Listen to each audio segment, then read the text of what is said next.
Welcome to Integrated. This is the podcast where we seek to grow knowledge of God by coming to know ourselves and what we are made for. By bridging the gap between the intellect and the will, we have the capacity to understand our nature and grow as disciples of Christ, surrendering all that we are and all that we have to the truth. My name is Angela Erickson. Thanks for joining us today. Today is a special broadcast. I am interviewing Jeremiah Bannister, also known as the Paleocrat, about something really unique and special. And it's a story that he can only tell. I'm really excited to hear it. And if you're new here to Integrated, please subscribe, hit the like button, and make sure you share this with your friends and family because this is a story that they're not going to want to miss. Today, we are going to talk to Jeremiah about the loss of his daughter to brain cancer. And for anyone else who has experienced significant loss in their lives, grief is not something that you move forward from. It becomes a part of your life. And so when I decided to bring Jeremiah on here to talk about this, and I have to thank Trevor over at Tridentine Brewing for letting me know about Jeremiah and his story because he was the one that really turned me on to Jeremiah and his work to let me know about this unique story after I shared my story about losing my sister in a tragic car accident. So if you haven't already subscribed to my podcast, go find it on a podcasting platform because I don't have it here on YouTube, but it's, I believe, episode 6, and it's called My Grief Observed. And after that episode, Trevor instantly reached out to me and said, "Hey, do you know of Jeremiah Bannister?" So here we are today. We're going to talk to Jeremiah. I have to say, thank you so much, Jeremiah, for coming on to tell us about Sammy. Um, my first question for you is just to talk a little bit about your family. Tell us about Sammy, and then we can talk about the diagnosis. Yeah. So, my family is awesome. We go by the name Team Tiny Dancer, and we'll talk about that here in a little bit. Altogether, my wife right now is pregnant with Kaiser kid number 7. And so, and we just found out it's a boy. So my daughter was not happy because she's now the only girl, and there's 2 boys ahead of her, and there's 3 boys. So now it's 5 boys and 1 girl in this house. And so she's definitely the diva in the home right now. That's funny. And so, but no, my wife and I, we've been married since 2002. Right after I got out of the Navy. We started dating when I was in the Navy, and I attribute that a little bit to Burger King. She brought me a chicken Whopper one day, and we just started talking, and I thought it was amazing that not only was she so beautiful and so charming, but that she brought me a chicken Whopper. And I remember on the cake. Yeah, it was. Well, and I was like sleeping, right? And so it's one of these things where you're laying down, and she like kind of poked me like this. I'm at my parents' house on leave from the Navy, and she kind of pokes me, and she's like, "Do you remember me?" I'm like, "Yeah, of course." And she's like, "Are you mad that I'm here?" And I'm like, "Never." And she goes, "Are you hungry?" And slowly she pulls up a bag, and it's this chicken. I can smell it, and I'm just right away. It's like, those cartoon birds and stuff, and deer like coming up by her. And I was like, I am going, and I really did. It was funny at the time, but I really did in my head. I said, I'm going to marry this woman, and I did actually. We got married. So we've been together ever since. We've gone through a lot of things. I used to be a pastor, so I actually led her to the Lord, baptized her. Wow. I was a pastor for a couple of years, but I'd studied theology and apologetics, things like that. I'd worked as a chief aide, the personal assistant to one of the top lobbyists, top conservative lobbyists in the state of New Jersey at the time. So suit and tie, briefcase guy, 5 days a week in the Capitol and stuff. So that was my life. And then moved back to Michigan. And right before we moved back to Michigan, we were in New Jersey, and my wife got pregnant. And that first baby, we were so pumped about it, and found out it was a girl. And immediately, just fell in love with this little baby in that belly, and always playing music on her belly, and always kind of talking to it through the stomach, putting my mouth on and being like, "I'm talking to you," and everything. And when she came out, we named her Samantha, and her name is Samantha Lee. And so that's how it began. And since then, we've lived in a number of different places. I converted to Catholicism back in, I think, 2006, late 2006. I was writing online against it, calling them idolaters and all sorts of things. And began to quickly learn that I really didn't know much about it.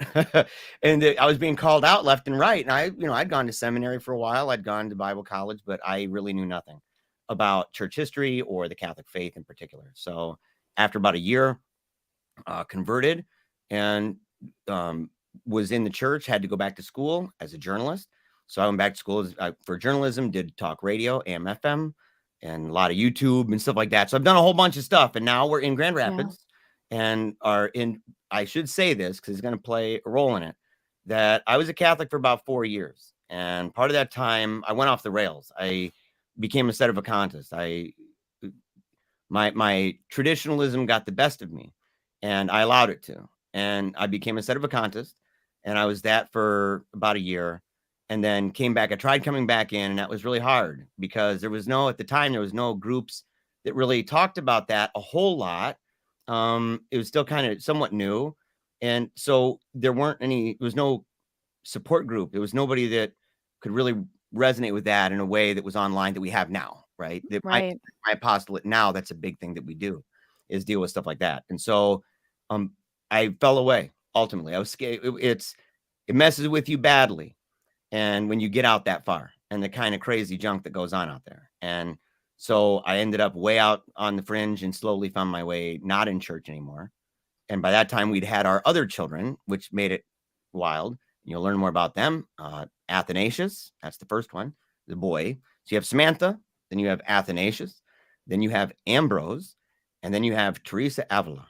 So you have, that's the group. And now you have Lucian Ignatius and Wolfgang Phoenix. And we haven't come up with a name for the new boy. So we'll figure that out. But I fell away from God and I was outside of the church, so all my kids were baptized. All my kids, when they were really little, went to church. And Samantha was probably, when I stopped going to church, she was probably 5, maybe 5 years old. So she wasn't even in First Communion at the time. She had not gone to anything like that. But she loved church and she loved the priest and she loved the mass. And for 7 years of my life, I was outside of that. And that was when we found out she had cancer, was during that time. So that's the background of my family. Yeah. Wow.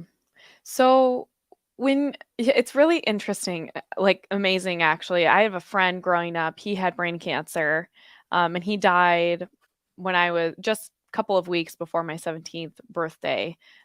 Just quite suddenly, he had an aneurysm one morning when his mom was helping him brush his teeth. And really tragic stuff. And it's just amazing how much of your life is shaped by that childhood diagnosis. So what were the things that sort of made you wonder if something was wrong with her, or if something was going on? What kind of led you to the diagnosis at that time? Well, it had to eventually hit us like a ton of bricks because it wasn't any one particular thing, right? It was a number of things. So it started with the idea that she'd wake up in the morning and she was sick. She's sick in her stomach and she'd puke. And I thought she was just, she was complaining about headaches too. And she said, I have headaches, and so she'd take some Tylenol or whatever. And honest to goodness, I thought she needed glasses. So we set up an appointment for glasses, and we get there and they said, I remember they're flashing the light in her eyes. And as they're doing it, the doctor's kind of doing this. And then he paused for a second, he flashed it again and paused. And I said, what's the matter? And he said, her eye is not, her right eye is not dilated. Right. And he said, but there's no nerve damage. He said, I don't know what's causing it. He said, you should set up an appointment, talk to your care provider and figure it out. So we did, we set it up. But in that meantime, she ended up continuing to puke and she got worse. But I also got sick. So I was sick with the flu, right? So I'm vomiting. I am super sick. She is super sick. We're puking throughout the day. So we decided, well, we're just going to keep her home. We're going to do daddy-daughter being sick in the bed, watching cartoons and eating, chicken noodle soup and stuff. Yeah. So for 3 days, we're sitting there, we're watching Super Friends. That was her favorite cartoon. We'd watch that. We were watching Doctor Who. We were watching all this stuff, and it was awesome because she was like she was an amazing girl and really special to me. We were really close. And so it was a kind of a powerful time, but I got better and she did not. And then she kind of, for a minute, for about a week, it seemed like it was not bad anymore. And we were still waiting for that appointment with the doctor. Mm-hmm. And at the time I was doing, on the side, I was doing DJing at a local roller rink because my kids love to skate. And anyone who knows about skating knows it is expensive. And they said, hey, look, they said, you do radio. They said, if you want to do DJing once a week or twice a week for a couple hours, your kids skate for free whenever. And that's why I said, sure. So we were there and they loved it. We were there all the time. We practically lived there. And Samantha was really good at skating. So I'm up in the DJ booth and I'm watching, and she's going around the turn. And when she goes around, she used to get really close to the ground, right? And it was just beautiful watching. It was like, it's elegant, to see this. She was so good at it and so swift. And she goes around and her arm was like up, but her hand was kind of cocked funny. And it was kind of bizarre. And I looked at it and it reminded me, when I saw it, it reminded me of these baby birds that we had in a nest at our old home when she was younger. And that we had, it was a raccoon or something went up and it killed these birds, but the birds were hatched already and they were on the ground dead. And their little wings, right, were broken, but they kind of curled in. And it looked like that, this little wing. And I remember seeing it. I wondered what it was about, but she's skating. I think maybe she just needs her balance. Well, she then goes in a race and it's the end of the day and everything's fine. And she's racing around and she's just booking it. She's so good at what she's doing. And she's beating everybody. I mean, just completely smoking them, right? Like fire out the back of the wheels. And she's booking it. And all of a sudden, out of nowhere, for no apparent reason, she falls. And I thought, like, well, that's weird. Did she slip on something? Like, was there someone on the floor? And she got up real quick and she looked startled, like she didn't understand it. And then she tried going forward and she fell again. And when she fell again, she looked at me. And her face, like the fear, it's not something, it's like sudden, like something that takes you completely way off guard. Yeah. And she was confused and she yelled so loud. She yelled, "Papa," as loud as she could. Man, I was much heavier than I am now. I jumped over the ledge of this, the booth. I'm like, whoa. And I go booking out there. And as I'm running out to her, this resolve came just right over her. And she stood up and she grit her teeth and she just went forward. She took second place. She fell twice. She was so good. But when it was over, I saw her walking and there was this, like, it was a limp. And I thought, man, did she hurt herself? And she said, I'm not in any pain. Well, the next day in the morning, we had the doctor appointment the next day. So you have the skating rink the next day, and then the next day is the appointment. So we're getting close. We're right there. This is all very quickly. And the next day, she's telling me that she has a really massive bruise. And I said, well, let me see. That bruise was so huge. It was so big, Angela. And it was so dark. And I said, are you okay? And she goes, it doesn't hurt at all. And I thought, well, that's, really? I'm like, are you serious right now? And so I went up to my office, and because my studio, when I was doing radio and stuff, I do podcasts and everything, and we had an attic studio. So I was up there and I had all my books and notepads and pens and stuff, microphones. And I'm just kind of thinking and wondering, like, what is happening? And that night, a couple hours later, she comes up and she tells me, she says, I have something really cool I want to tell you. And I think you're going to be really proud of me. I said, what's that? She said, well, I learned to write with my left hand. And I said, okay, really? She's like, yeah, now I'm ambidextrous. So I do most things left-handed, but I write right-handed and do other things with my right hand. So I do many things with both. And so I thought it was what it was about. She wants to show me. So she goes and she gets her favorite of my favorite notebooks. I collect them. And she got the favorite fountain pen that I had. And she came over to the table and she opened it up and she was showing me her handwriting. And it was remarkable. But it took her time. Like, she had to focus. And I remember she showed me both in cursive and in print. And she was so happy. And she's like, Papa, look at this. And I was like, that's amazing. But I had to ask, why did you do that? Like, why, what made you want to learn to do that? Just for fun? Because she'd been practicing. And she said, Papa, I can't write with my right hand anymore. And like, I wish I could tell people what it's like to hear something so weird. And because she was an artist, she was an A student. She was the teacher's pet. I mean, she was like the most obedient girl. She was funny, obedient. She'd joke around and goof around, but she was the teacher's pet by far. And she had beautiful handwriting. And I looked, I said, what do you mean you can't write with your right hand anymore? And she goes, I can't write with it. She said, I try, but I started doing my homework and I was trying to do it and I was not able to finish. And so my teacher told me that I had to slow down because it was not looking very good, my handwriting. But when I slowed down, I couldn't finish it. And so I decided to write with my left hand instead. And I said, how long? And she said, 2 weeks. And I said, show me. I said, show me right now. So she took a pen and she had it in her left hand and she has to put it in her right hand.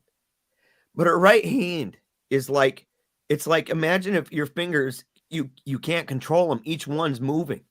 And she puts it like this, and it's like shaking. And she sets it down and she starts drawing, right? Squiggles, Angela. These aren't letters. And I'm looking at it and I look at it and she drops it and I look and I said, are you joking me? Now at this point, I'm not just sad. I am terrified. And I'm not just terrified. I'm mad at this point. I'm like, what is happening? And I said, hold on. I said, I want to show you something. I don't have it on me. It's in a frame downstairs now. I had a letter that she'd written me telling me how much she loves me. And I'd carried it with me for like 2 years in my wallet. And I'd gone to that letter a lot. It was such beautiful handwriting. It had little balloons and stuff on it that she drew. She called me the Hercules of radio. And she said, I'm so good with kids and I'm real funny. And I know how to, all the animals love me, that I'm like an animal whisperer. And it's true. It is actually. And so she told me these things. And I took that piece of paper, I unfolded it, and I slammed it as hard as I could on the table. I said, you see this? I pounded my hand down. She goes, yes, Papa. I said, what is this? She said, that's my letter I wrote to you. I said, look at that handwriting. I said, you see that? I said, that's your handwriting. I said, you show me right now. You get that piece of paper. You show me right now that you're able to do this. Okay, Papa. She took it again, puts it in her hand, and she's shaking and she's trying, and I'm looking at it, and like rage is like welling up within me. And all of a sudden the pen falls. But right before it falls, I look at her face and I see that she's crying. There's like a tear coming down her face. And all of a sudden the pen drops. And she's startled. She like backs up and she goes, I'm so sorry, Papa. I'm so sorry. And she starts like apologizing like profusely. And I sat there and all of a sudden it hit me. Right eye, right knee, right hand, left brain. I said, there's something in her brain. Now, I still did not think cancer. There's like something inside parents that says you can think of many things, but that, no way. Yeah. So we go to the doctor. I said, I want you to go downstairs right now. I said, I want you to tell Mama to get the kids dressed immediately. We're going to go. And she's like, am I okay? And I said, we're going to leave. Please go. Yeah. And she went down. So we went to the doctor. They saw a couple things. They had her try to flip her hand over, and she had to use her body to flip it. It was like she had no movement. Yeah. And their eyes just, and they walked out. came back minutes later and said, "You need to go immediately. There's no stopping. You do not go home. You do not go anywhere. You go straight to the doctor. They're already waiting for you for an MRI." So we go. It's nighttime. And we're at a children's hospital. It's huge. It's beautiful. It's one of the top children's hospitals in the top 25 in the country. And I learned this because as she's getting her MRI, and once it was done, I'm kind of walking around and stuff. They bring her up to the room. She's real tired, and I'm getting stuff together. I want to get her something, and everything's shut down. There's hardly any lights other than these cute ones, bubbles and Crayola looking lights. And I see this poster, and it's got this really cute kid, and he's kind of sitting there all happy, like looking up, and he's got his hands like he's so happy. He's just so excited. And it says, Helen DeVos Children's Hospital, U.S. News and World Report, top 25 children's hospitals in the nation in 3 different fields. It was urology, nephrology, and cancer. It was 3 things. And I sat there and I looked at it and I saw that word. And I said, it shook me. And I thought, I feel so fortunate. And that these parents that come here, like, I can't even imagine. I don't think about it. And I thought to myself, man, if my kid ever had cancer, I'd be so grateful for a place like this. And I took a picture and I shared it on Facebook. And I shared it with that thought, because my daughter didn't have cancer. 7 a.m, they bring us in and show us x-rays. And she has what's called an anaplastic astrocytoma. An anaplastic astrocytoma is all cancer. There's no such thing as like, well, cancer is one thing. Cancer is not cancer, right? There's all different kinds, and they're good to try to figure out the DNA of this stuff and genetic sequencing and all that, to figure out like the genetics of this, to isolate it and know how to treat them better. And so, but an astrocytoma, anaplastic astrocytoma, is kind of a unique thing. It's in the brain, it's near the spine for her. It was in those cavernous areas in the back where the fluid goes down into the spine and then gets dispersed, and it gives you mobility in your body. I mean, that area is where the most basic functions are. Your breathing, fight or flight, like things that we take for granted. It's there. And the cells that are the cancer, and this is what I learned that was so terrible. It's the size of a golf ball. What I learned was that the cells themselves, the reason it's astrocytoma, is because it's in the shape of a star. And God's awesome, by the way, right? So God is amazing, and he is the greatest artist in the world, outside the world, but he's the greatest. And he made us in a way where there's cells in our mind that are the protective shield, right? These cells are so powerful, and they kind of interlock. They form this amazing network where there's like this energy that's just bursting out, right? And in multiple directions. Those cells were cancer. And when they told me that, I said, well, if that's the shield, then the shield is basically a nuke, and it's attacking her, right? And they said, yes. They said, there is no more shield. There's none of that. And we found out that the average life, most kids die within 5 years, recurrences within 2, stuff like that. And, but that's how we found out. Yeah. So what was it like for you and your wife? And how did that impact your faith at that time? Because it sounds like you were already struggling with. Oh, I had 0. I was an atheist. I was a speaker with a special profile at Secular Student Alliance. I was an activist against God. So it was at this time that did you like start seeking at this point, or was it later? It was much later. What was it like for your wife, and how did you guys move forward together in this process? Because what many people don't maybe know is that, and we can talk more about this aspect, like talking about after Samantha's death, but parents who endure the loss of a child in this manner don't generally stay married. It's very No, yeah, uncommon. yeah, Because we can grieve so differently, and the grief starts at the diagnosis. It doesn't necessarily start at the time that somebody dies, but you begin to grieve when you start coming to terms with that things are not the way that you expected them to be. The plans that you had are no longer your plans. yeah, You're really you're being forced into a position where you actually really have to surrender a great deal, and that's long before um, long before your child doesn't wake up the next morning. So what was that like for you guys as yeah. you did you seek treatment, and then how did that Oh, yeah. Yeah. interplay in your marriage too? What was that like? So the way it worked was this. First, and it started right away. So we've always been a tight knit family anyway.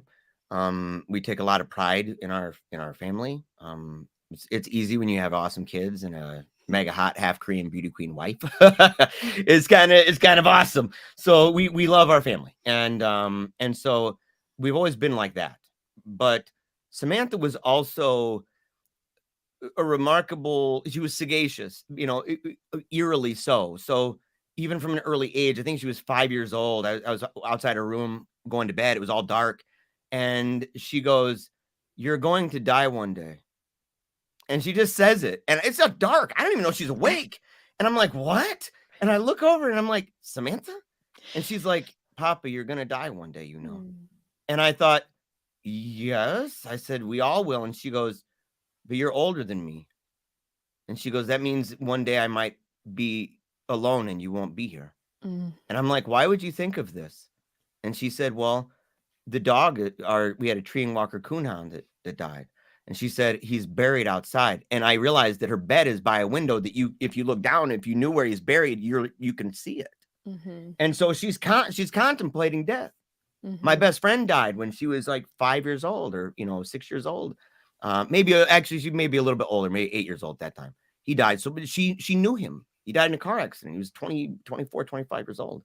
So she knows, she's been around loss. mhm, Well, when we go in and we find this out, something that was originally really bad that ended up being something I think good in a way was that the doctors were supposed to tell her. They said, "Look, and by the way, these doctors, anything I say negative in this interview, the doctors are amazing. We love them. They're awesome people, and they loved our daughter. And to this day, they love our daughter. And so but in real time, people make mistakes, or there's things you wish they did different. yep, So I'm not that's so judging them true. on that. Yep, But they said that they wanted us to wait to tell her. They knew they had to do brain surgery. They had to do a biopsy first. And then, so that was going to be the first brain surgery. That was 6 hours. The second one, they anticipated being about 12 to 15. It ended up being 17. And she was under anesthesia for 24 hours. Okay. So that was what we were hearing they were going to do. Well, they said, wait till we come in to tell her, we've worked at St. Jude's. We've done all this other stuff. We know how to deal with kids, is what we do. So I said, okay. Well, they don't come the next day. And it's a Friday. And then Saturday, I call them, and I called up this office, and they said, well, it's spring break for them. They're actually, the doctors aren't here. They'll be back on Monday. I said, her surgery is on Monday. And they were like, yes. And I'm like, she doesn't know. She doesn't know what we know. And they said, well, just wait till, they thought, so they called me and they said, well, we thought maybe, we would just wait till after the biopsy. I'm like, you're going to do brain surgery on my 10-year-old, my sagacious 10-year-old, very clever and intuitive 10-year-old. You're going to do brain surgery and mhm, think she's not going to wonder what's right. up with this. I said, That's, so like, cruel, it's true. honestly. Yeah. Yeah. And I think they just weren't thinking, like, they're not processing this. And I'm like, and I said, I'm telling her. And they were like, please don't do that. I said, please don't go to spring break. But you did. I said, I'm telling her. So I went in and I sat at the edge of her bed, and she said, is it bad? And I said, you have cancer. And she paused and just looked at me, and she said, where is it? I said, it's in your brain. And she was startled, but not crying. And she said, is it going to kill me? And I said, it's trying to. And if we don't stop it, it will. I said, but we are going to do everything we can. I said, sweetheart, you don't know. You don't. And parents, you don't know the lengths you would go. You don't know the kind of crap you do. I straight up illegal. Like you all do. I mean, I'm not lying. I'm being serious. Like if you find out there's a treatment that the government says you can't have, but it's at your fingertips, you will go and get that treatment, period. Absolutely. And I did it. And I said, I put my family, I had to be quiet about stuff. I had to be sneaky sometimes because I was willing to do anything. I said, sweetheart, we are going to do everything we possibly can. And then she sat there and she kind of like nodded her head and she said, are they going to cut my hair? And I said, yes. And then she cried. And she goes, well, okay. And I let people know. And next thing you know, people are sending tons of stuffed animals and everything. And she wanted to tell people, thank you. And this is getting to the family. So she wanted to tell people. And so I recorded her. And I'm sitting there with the camera and I'm recording. She kind of looks like a kid from E.T., right? Like Elliot, where he's surrounded by all of the, or E.T. in the movie, right? Where E.T.'s got like all the stuffed animals and stuff. She kind of looked like that, a little E.T. People can still watch that video on my channel at Paleocrat on YouTube in the playlist for Team Tiny Dancer, hashtag Team Tiny Dancer. But that day, she told people, I just want to thank everybody for buying me these presents. And she said, I'm really grateful and stuff. And I said, okay. And I was about to say goodbye. And she said, wait a minute. She said, I have something else I want to say. Now, I knew what she was going to say about thank you. I did not know what she was going to say now. And she said, I just want people to not be scared. All of you. I promise that I will do my best. I will try to be fine. And then when it was over and I stopped it, my jaws just dropped and she goes, do you think anybody will see that? I'm like, I'm a journalist. Like I know people in the news. I know people on radio. I'm like, sweetheart, in my head, I'm thinking, you don't even know. Well, people really helped. Okay. So we had people all around and she was a star to these people, like big time. And those people helped us a lot.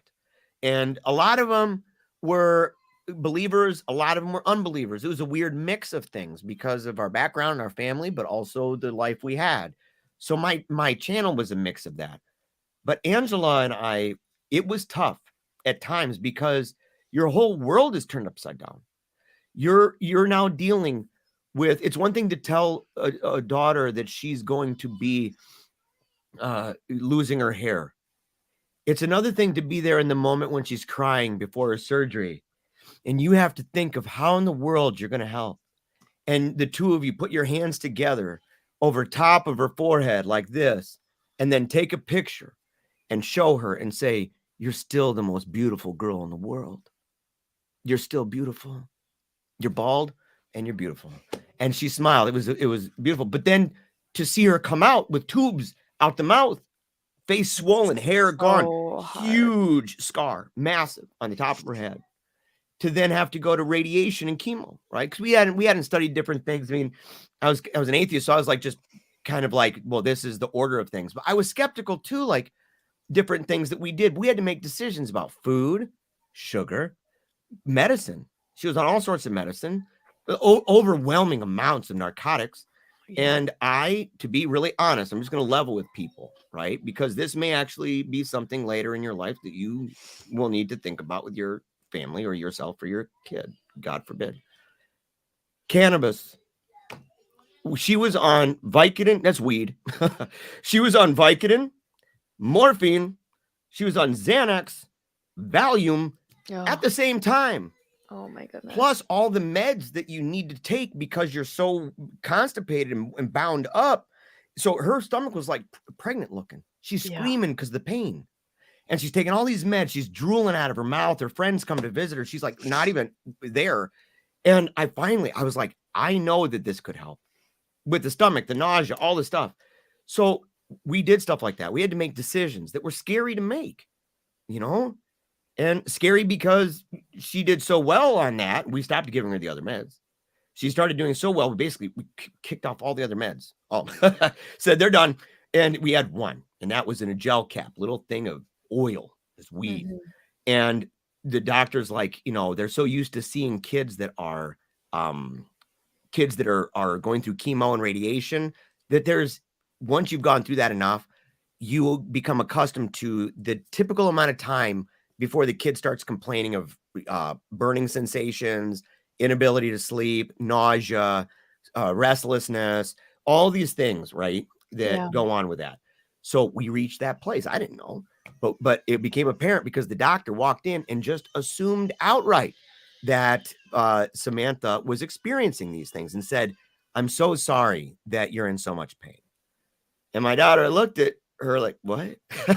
She's like, "I'm not in pain." And they're like, "Well, I mean that your tummy hurts." And she's like, "No." And they said, "Well, that you're like nauseous?" And she goes, "Oh, I'm not nauseous." And like, "Well, are you eating?" And then it turned into like questions like, "Are you eating?" And she's like, "Oh, every day." She's like, I'm eating starving. A lot. She's got munchies. She's eating food. So she's like munchied out, which for a kid with cancer, that's important because these kids they can't. Yeah. Yep. So, and they said, "Well, are you sleeping at night?" She's like, "Oh, I sleep all the time. I even take good naps." She's like, "Oh, I sleep all night." I'm like, perfectly fine. And they said, "Why do you think that is? Why do you think?" And she goes, and she looks, and this is the parent moment, because I'm sitting there thinking, we haven't talked about this. My wife is there, and we're like, "Oh," and because at the time it was not decriminalized here, so we had to get a light. We had to get her ID, so we had to get 2 different doctors. But even then, we couldn't do the oil. We had to do the state of Michigan said if you had that for these kids, they had to smoke it. They had to smoke weed. I'm like, what? Yes, you could not give it to them in any other way than inhaling. But isn't that the most dangerous? Yes. I mean, like in terms of like inducing lung cancer, should we just like add that to the? Yes. And it's the percentage of it is so low. Weird. It's bad. It's free radicals. I mean, you're talking crazy junk. Yeah. And I'm thinking like, what are you smoking, guys? What are you smoking? Yeah, what are you smoking doing this? Well, but we don't even talk about it. But all of a sudden, she is looking at me, looking at the doctor, looking at me, looking at the doctor, and then really reluctantly said, "Papa's meds?" Like this. And the doctor looked at her and said, "You keep taking Papa's meds." Oh. She said, "But don't talk about it." She said, "Because some people don't like that. And those people that don't like that could call other people who don't like that and make it very hard for your family. And you don't want that." Praise So God. we had to deal with this. Well, praise God that you've had that this doctor responded that way, right? I mean, could have been like way worse. Yeah. Well, and so those things helped us. Yeah. But we still had every day, she had blood clot, right? So we had to give her the shot in the belly. We had to give her meds throughout the day. She had a wheelchair. There was a while where we had to pick her up to use the bathroom because nurses, they'll say, "Well, we can put a diaper on her." And she's crying, begging. She's like, "Papa, please don't let them do this." And I'm like, "Get away!" Like, and I like tell them. I was in their face all the time. I was a ruthless person. You're Papa Bear. Yeah. Oh yeah, you better believe it. And you have to be. And they'll tell you they want you to advocate, but then you feel guilty for advocating. But they don't like it in the moment. But they deep down inside, they know. They respect it, I think. They do. Yeah. Yeah. So I went to the wall numerous times with these folks and picking her up every time. I said, "I don't care if I got to pick her up." So I'd pick her up. She has to use the bathroom, pick her up, and I carry her. If she has to go somewhere, pick her up and I carry her. And so we had to learn that. We had to learn things, go through a thing called hypothalamic storms. And this was the most trying thing, I think. They're like fireworks in the brain. Mm-hmm. But it manifests similar to a seizure, except you're not really, in her case, not shaking. There's nothing like that. And you feel it coming and it feels like it's building. And then she's like, Papa, no. And she's like, "Ah!" And we're talking scream. And that had been going on, but they couldn't figure it out. They didn't know what it was. And it went on for like a week and it was getting worse and worse and worse and worse. And finally at 2:00 in the morning, I'm sitting there and they're doing, I've been begging, "Please, somebody help us." And finally, I walk out. We're in the area with all these kids and stuff. At night, people are sleeping nice and cozy. And your boy here opens the door, and she's screaming. And the lady out there is like, Mr. Bannister, can you please close the door? And I said, no, I will not. And she's like, people are trying to sleep. I said, oh, I know. Believe me, I definitely know. I said, I would love to be doing that too. So would my daughter. I said, but you guys haven't figured this out. And she's like, what do you want? I said, I need to talk to a doctor like now. I said, I needed to talk to a doctor like last week. I said, but we need one like now. So they sent in this dude, and he was not a doctor. And he's like, okay, can you close the door now? And I said, you're a nurse. I said, can you prescribe medicine? He goes, no. I said, then I don't budge. I said, you'll get security before I move.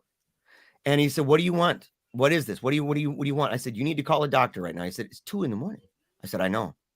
And he's like, I could get fired. And I said, well, let's hope really big time that you don't.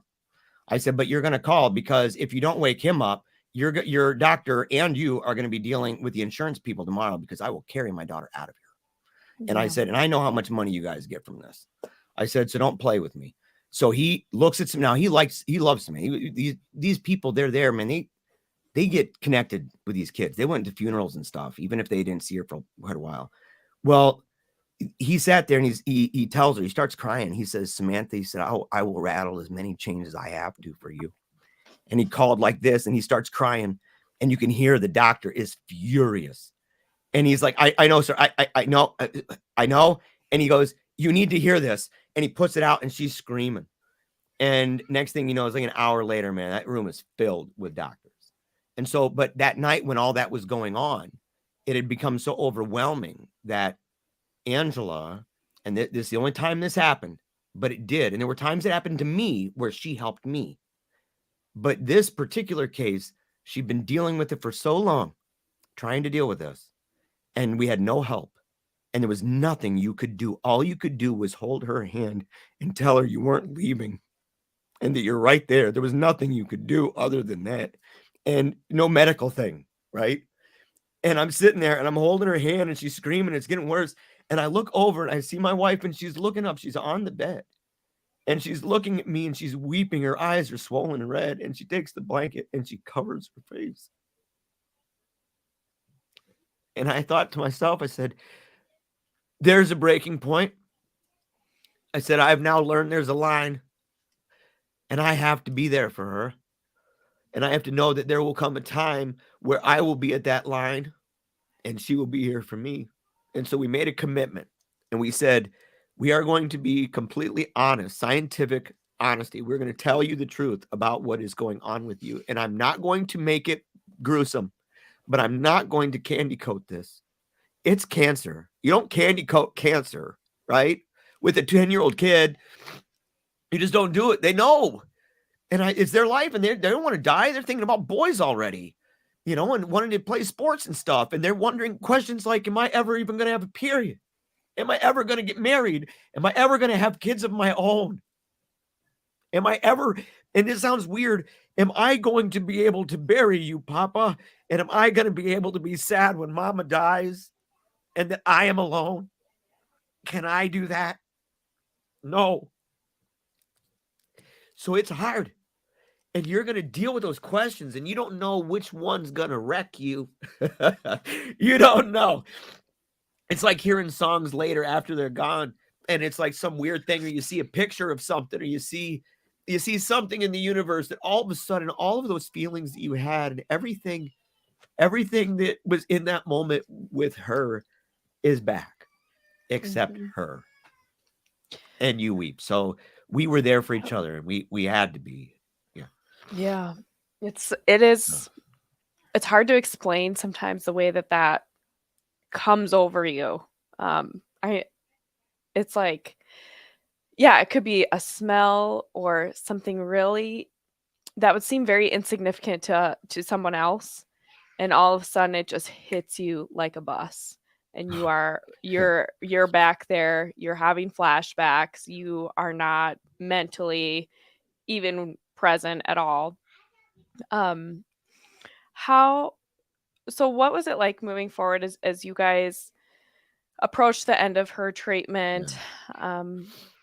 Like, what were her last days like, and what Yeah. was that like for your family?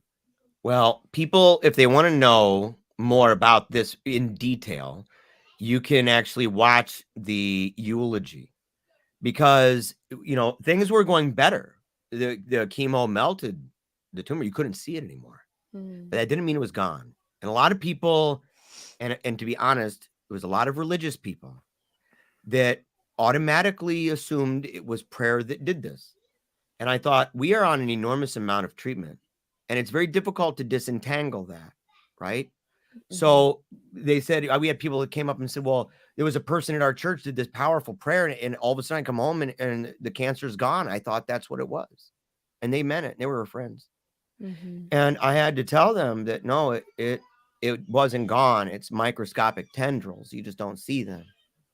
And, so there were people that struggled with that, and, but we didn't, but we were on the opposite end of things, right? Because we Mhm. weren't praying. We weren't believing in God. Now, there were people, uh, the man who is the priest, he just retired at our church right now, was the only cleric to show up. And he knew me from before because he was my priest when I became a sedevacantist, and he was scared for me and gave me a book called Enthusiasm that I never read until I came back. And when I Mm. came back with our family years later, it was to a church an hour and a half away from where we thought he lived, and apparently he'd been transferred in the meantime, and that was where he was, and we saw each other, and that was that. So, but if you want to know more about the last days, but I will say this, it progressively got worse to where you're not waking up, right? And that started because she was a Make-A-Wish kid. She was the Make-A-Wish ambassador of the year, the highlighted ambassador of the year in Michigan. So the Mhm. the wish Wow. ball was like her. We have a 13-foot, I don't know what we're ever going to do with this thing. It's like a 13-foot poster of my daughter. It was like hanging right on the wall. And Wow. it's like, what do you do with this big thing of Yeah. her, her body? She was on all the magazine stuff. She was in the news. She was in the news like 4 times anyway. They did at Wow. the end of her life, they did a tribute to her, which is available. Mm. People can see. And after she died, they interviewed us. They actually called us the day that she died. And I told them, bugger off. I didn't say it so nicely. I was like, you don't call people on the day their daughter Oh died. my goodness. I know. People are stupid. Yeah. People were sending me messages the day of my sister's accident and saying some of the dumbest things. So, Mhm. yes, it is incredible how stupid some people can be. Well, when we came back because she wanted to go to the Doctor Who exhibit, it was a museum. And we came back, and when we did, we went to Washington D.C., which was kind of the first break with atheism, to be honest. And then we went to New York, where she got to see Donald Trump come out. It was during the election. She loved Donald Trump. She liked to listen to That's him when so she'd go to bed what? because she did. She would listen to his That's rallies. so Like, she funny. loved it. Because it was the heyday of the rallies.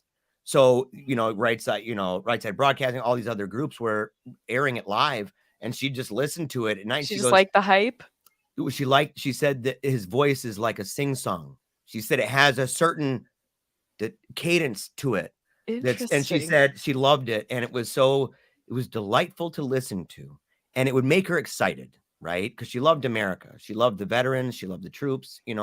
So, like, there were things that she really loved about the United States, and Mm. that's one she liked being in DC and stuff. And so, but when we were driving back, she asked me this question. She said, she's in the back of the van, and she says, Papa, would you be able to do something for me? And I said, what's that?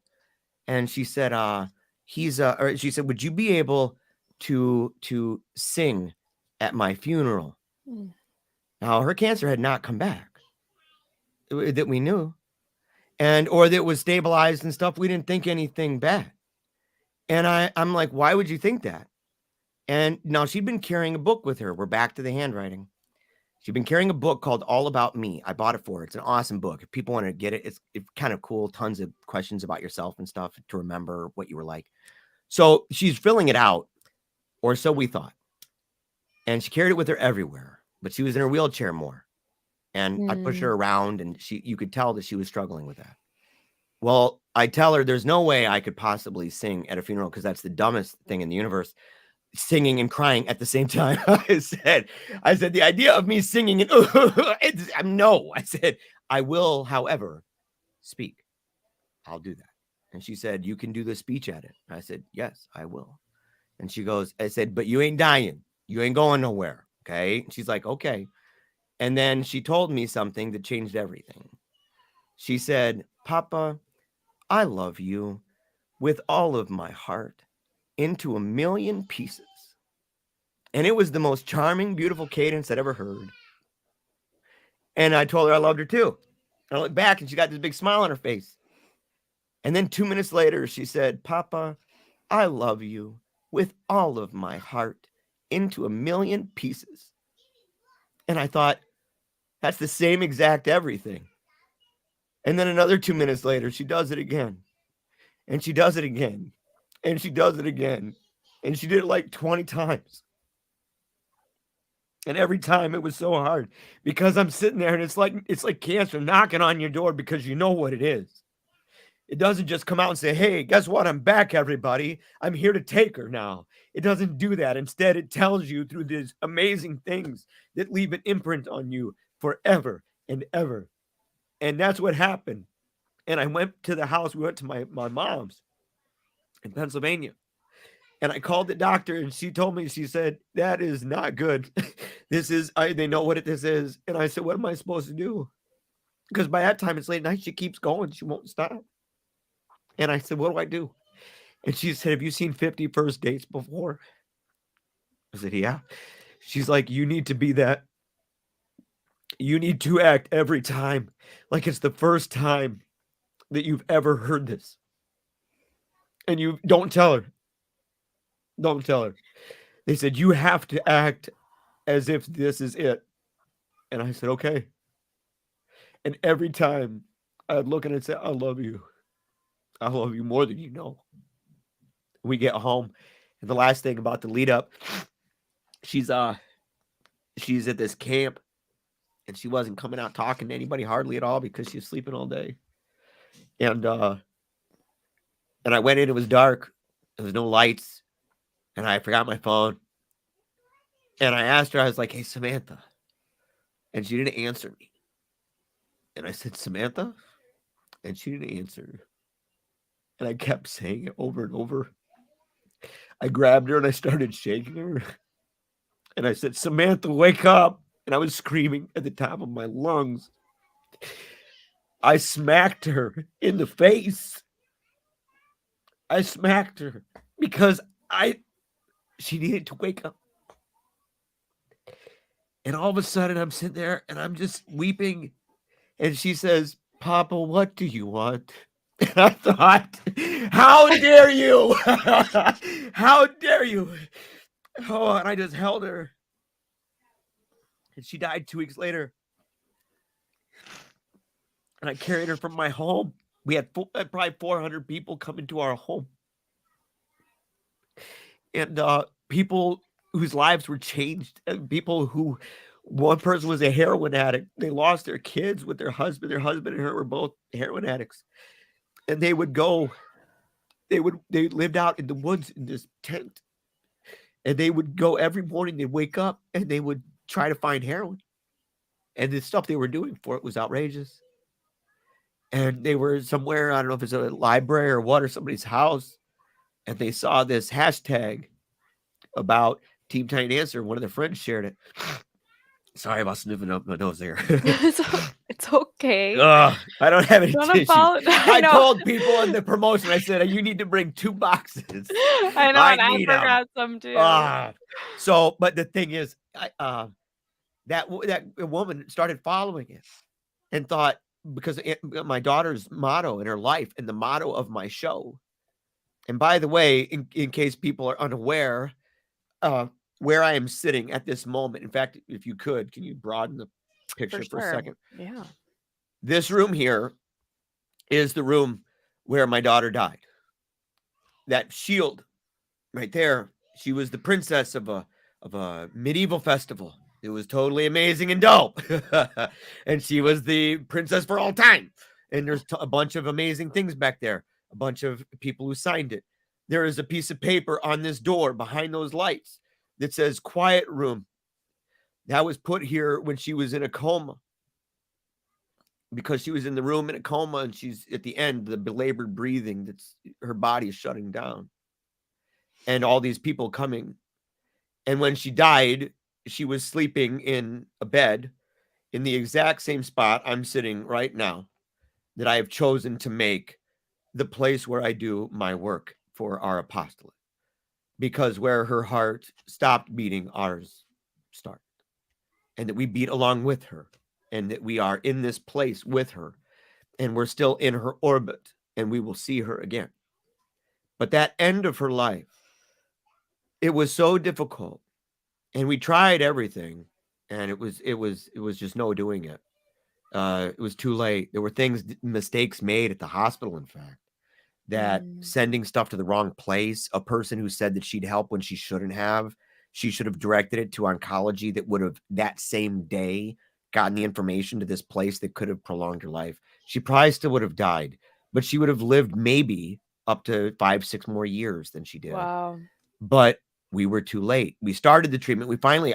I carried her. I finally had it. I said, I cannot wait any longer. I said, I'm going to carry her into the ER and leapfrog over every one of those people because it's a little girl dying of cancer. And there's a picture of me carrying her. My wife is scrambling. We're racing around and I'm carrying her outside. And it was funny because her humor never went away until the very end. And I'll tell you this last story. So, but I'm carrying her out and she goes, Papa. And I said, yeah. And she goes, do you love me? And I said, yeah. And she's like, then can you do me a big favor? And I'm like carrying her. And she's heavy. I'm tired because I hadn't slept. And she goes, she's 12, at that time she's 12. She turned 12. And she goes, I need to go to the bathroom.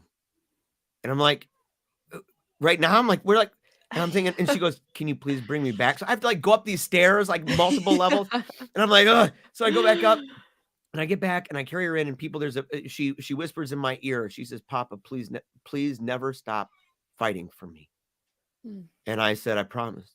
And the last two things to say about it, was the idea that when she went at the very end, things started going down quickly. It was hard for me because she always laughed at my humor. She thought I was a really funny guy. And I could always make her laugh. And I couldn't anymore. I could do anything that made her laugh in the past. And instead of being hilarious, it was like blank. And it's because it was hitting certain centers of the brain that kind of operate your emotions and things. So she couldn't really. And slowly her eyes started doing what's called sunsetting. So they kind of angle down and in a direction. And you kind of look, and it looks like they're lazy eyes, but they're pointing down. And it's because the pressure is pushing them. And my wife went home. We're not home to the hotel. And I was alone with her. And I noticed she's on this bed and she's eating something. And I said, what are you eating? And she goes, Skittles. And I look and she grabs something and puts it in her mouth. There's nothing there. There are no Skittles at all. And I said, do you like them? And she goes, they're my favorite. And I said, what color is it? She's like, a red one.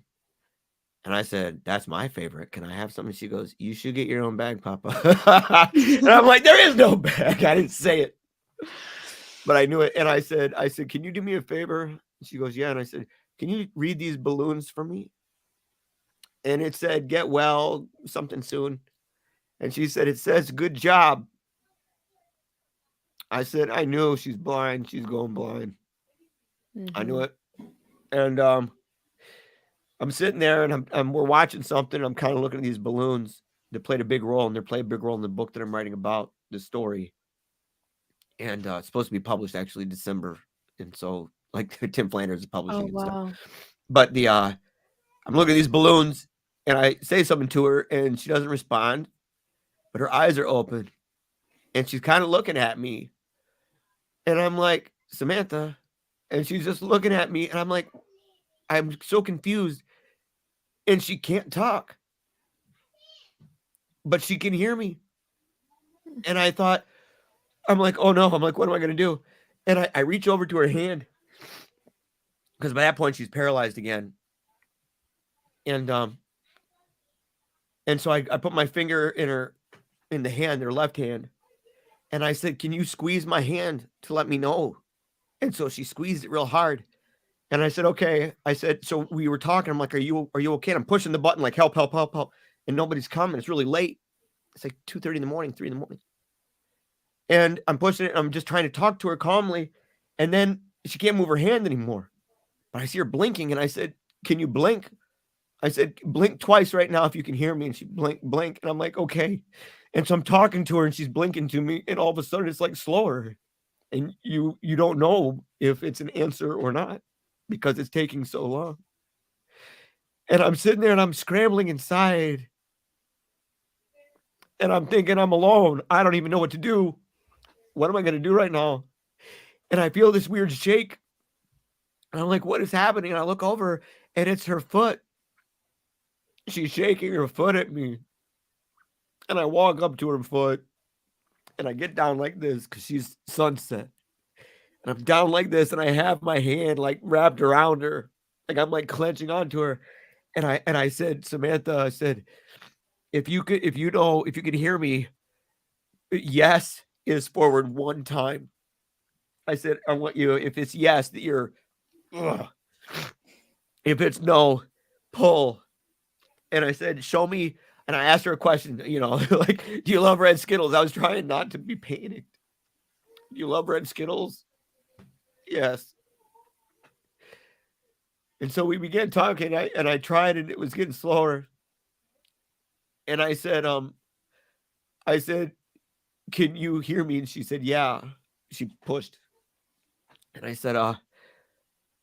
said, are you scared right now? And she pulled real hard. No. I said, do you trust me? And she pushed and said, yes. And that was the end. There was no more. And they rushed her to the MRI and the CT scan. And the next day, we're led by a zombie motorcade. These are zombie hunters. It's funny. It's like a LARP where it's like a bioethic, a biochemical thing. And they've got makeup and cool guns, fake guns. And they've got these green lights and stuff. And all these people were dressed up. The whole road was hers. There was semi trucks. They realized what was going on, and both of them side by side let us have that whole road. And we asked that day, I asked the kids, I said, before they walked her out, I said, what are we now? Because we've been in her orbit for a year and a half. And my son looked at me, Ambrose, and he said, we're Team Tiny Dancer forever, Pop.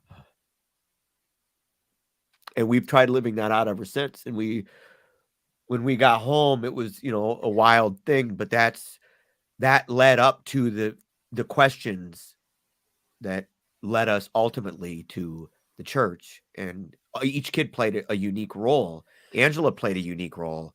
I was the one who was the most reluctant, and I tried with everything, but God is amazing what he does through these children and what he does and how he works through them. So, but she died, and we had a funeral that was beautiful. It was the end of that. A beautiful funeral, but the funeral was on my wife's birthday. And by the way, I carried my daughter out of this house. They offered to, and I said, don't you dare touch her. I said, this is mine. I'm carrying this. I'd never felt somebody in rigor mortis before. I'd never seen somebody like that. Now, the night before, I was upstairs sleeping. We were up real late. I went upstairs, and my sister woke me up in the morning, and I knew there was only one reason why she'd wake me. And I looked, and she said, it's time. You have to go downstairs right now. And I raced downstairs, and every step was like a burning fire, like hell was all inside me. I was so mad.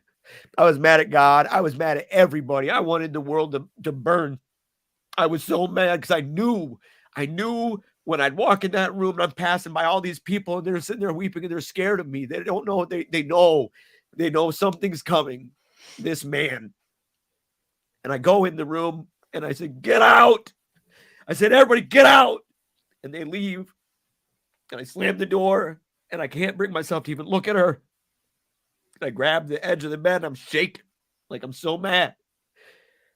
And all of a sudden, I look up, and I was going to roar. I just wanted to just growl at the top of my lungs. And I look up, and she is smiling at me.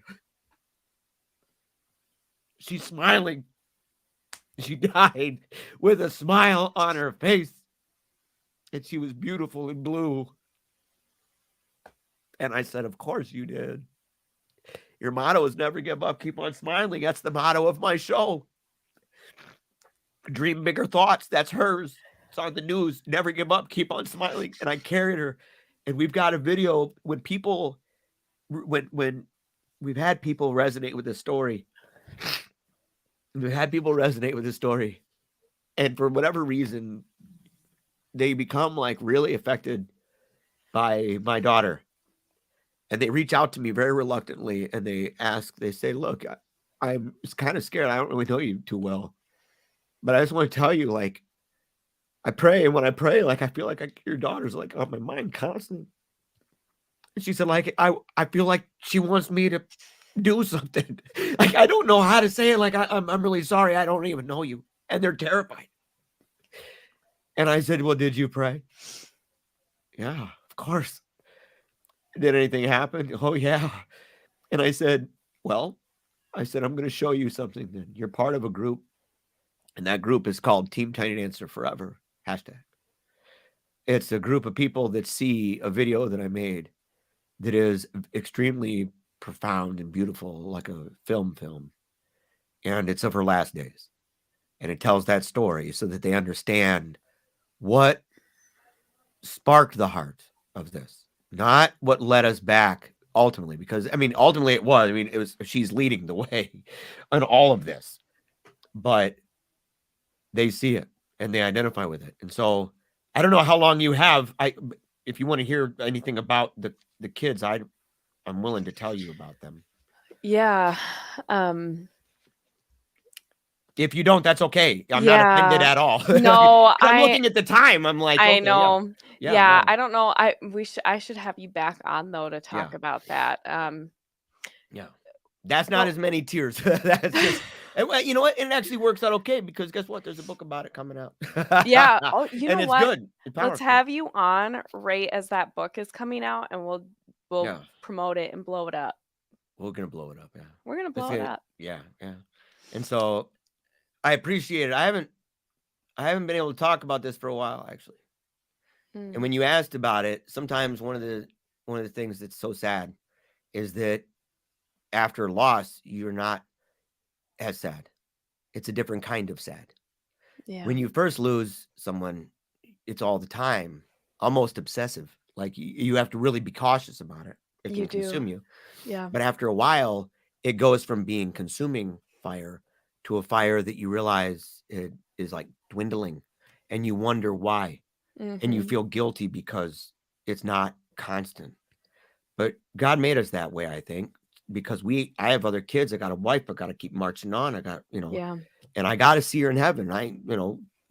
Yeah, you have work to do. I have work to do. Yeah. And so that's what we're doing now. And my kids, eventually we came back. I'll leave all of that the mystery. Okay. We came back to the faith. And it was through the wisdom of God, through the mouths of children, through the patience and long suffering of my wife, and through what I have to believe are the footprints of dancing in celestial skies and the idea of rose petals dropping down on Christmas Eve. And that it was with Saint Therese. And there's a reason for all of that. And I have to believe this in my heart. And I pray, of course, for the repose of her soul. But I also believe she's in heaven. And so I say, if she's not, I pray for the repose, right? That she's the purgatory, right? So, right. Exactly. But yeah. At the same time, I also say, and if you are in heaven, and I'm assured by many this is true, then pray for us. Pray for me, because Papa needs it. Your brothers and sisters need it, and Mama needs it too. And a lot of people need it. And so Thank you for letting me actually cry and blubber on. Like, I as embarrassing as it is to be like sniffing through your nose a bunch of snot. I'm like, honestly, thank you, Angela, for allowing me to do that. You know what? Yeah. You need space to do that, and sometimes that Yeah. space has to be carved out. So thanks so much for coming on. Yeah. Yeah. Where can people find you and your work? Yeah, they can find me. There's gonna be a lot more over at paleocratdiaries.com. Paleocrat. I'm also on Telegram all the time over at t.c/Wolfpack or Paleo, doesn't matter. And then I'm also on YouTube at Paleocrat. So you can find me there, Meaning of Catholic. I have tons of stuff. My major playlist is on the Paleocrat channel. That has my videos for Reason and Theology and Meaning of Catholic. And you can find that playlist called Paleocrat Diaries in Parentheticals on MOC and on. That has hundreds of videos on all different topics about apologetics, theology, and of course, my family and my daughter in heaven. So I hope to hear from you. And it's easy peasy, lemon squeezy to reach out. Team Tiny Dancer at Gmail if you want to reach the family, or paleocratdiaries@gmail.com. Thanks so much, Jeremiah. Thank you. God bless.